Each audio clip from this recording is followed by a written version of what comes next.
అందరికీ నమస్కారం అండి. పద్మిని పొత్తూరి ఛానల్కి స్వాగతం అండి. ఇవాళ మీకు ఫైబరు ప్రోటీను ఉన్న మంచి వంటకం ఒకటి చూపిస్తాను. అన్నంలోకి చపాతీలోకి చాలా బాగుంటుంది. తేలిగ్గా చేసుకోవచ్చు. 10 నిమిషాల్లో ఉడకబెట్టి ఉంచుకుంటే 10 నిమిషాలేనండి. ఇంకెందుకు ఆలస్యం, వెళ్ళిపోదాం వంటిట్లోకి. పదండి.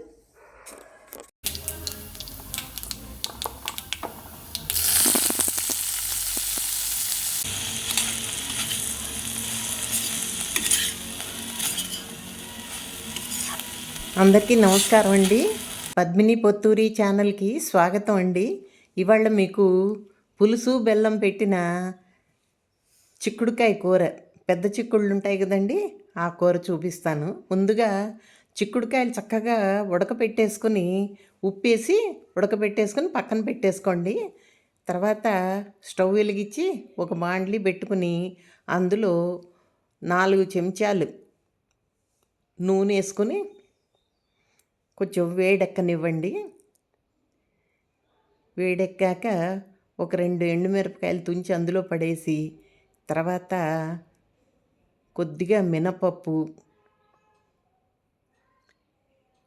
కొద్దిగా ఆవాలు, కొద్దిగా శనగపప్పు వేసుకుని చక్కగా వేగనివ్వండి. స్లోగా వేగితేనే ఇవి రుచి అండి.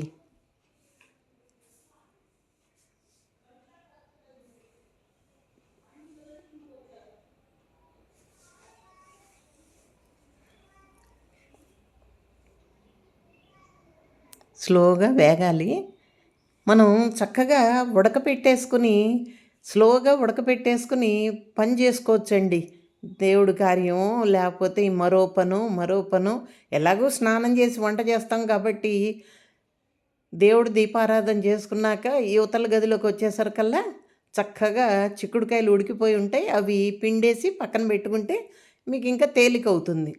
ఇది సరిగ్గా 10 నిమిషాల్లో అయిపోయే వంటకం అండి. హడావిడి పడే పనే లేదు. చాలా తేలికైన వంటకం. అన్నీ రెడీగా పెట్టుకుంటే 10 నిమిషాల్లో అయిపోతుందండి కరెక్ట్గా. తిరగమాత చూసారా, వేగుతోంది. వేగాక ఇందులో లేత కరివేపాకు ఉందండి, అది వేసుకున్నాను. మీ దగ్గర ఏ కరివేపాకున్నా వేసుకోండి. లేతదే వేయాలని లేదు, నా దగ్గర లేతది ఉంది కాబట్టి అది వేశాను.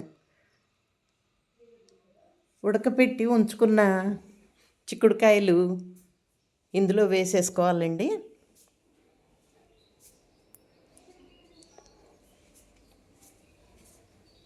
ఈ చిక్కుడుకాయల్లో కావలసినంత పోషకాహారాలు ఉన్నాయండి. చాలా ఫైబరు, తర్వాత ప్రోటీను కావలసినంత ఉందండి.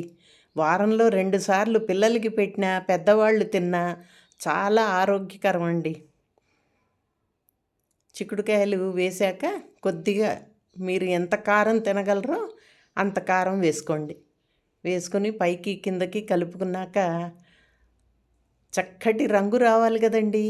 ఆరోగ్యానికి ఆరోగ్యం, రంగుకు రంగు రావాలి అంటే కొద్దిగా పసుపు వేసుకుంటేనే ఆ రుచి, ఆ రంగు వస్తుందండి. కాబట్టి ఒక్క చిటికెడు పసుపు కూడా వేసేసుకోండి. ఇంకా ఉప్పు వేయక్కర్లేదండి, ఎందుకంటే ఉడకబెట్టేటప్పుడు వేసాం కాబట్టి ఇంకా ఉప్పు వేయక్కర్లేదు. మొత్తం అయిపోయాక మీకు ఉప్పు సరిపోలేదు అని అనుకుంటే పైన కలుపుకోవచ్చు. తర్వాత ఒక్క చెంచాడు బెల్లం పొడి అండి, నా దగ్గర బెల్లం పొడి ఉంది, అది వేసుకున్నాను.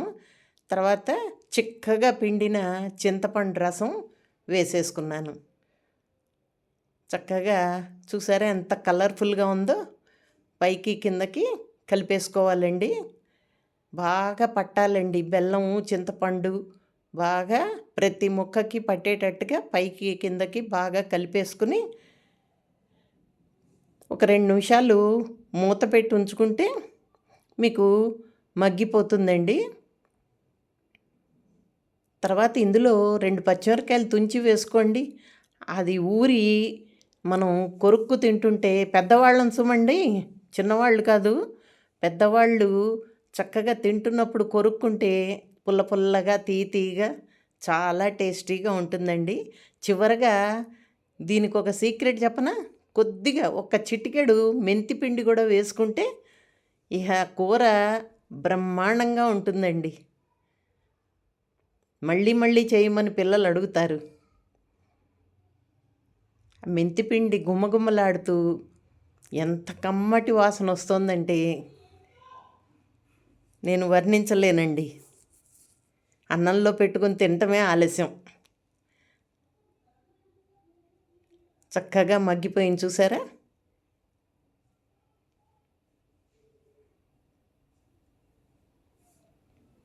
చూడటానికి ఎంత కలర్ఫుల్గా ఉందో అంత ఆరోగ్యకరం కూడానండి ఈ కూర. బెల్లం వేసుకున్నావా? మంచి ఐరన్ కూడా అందుతుందండి.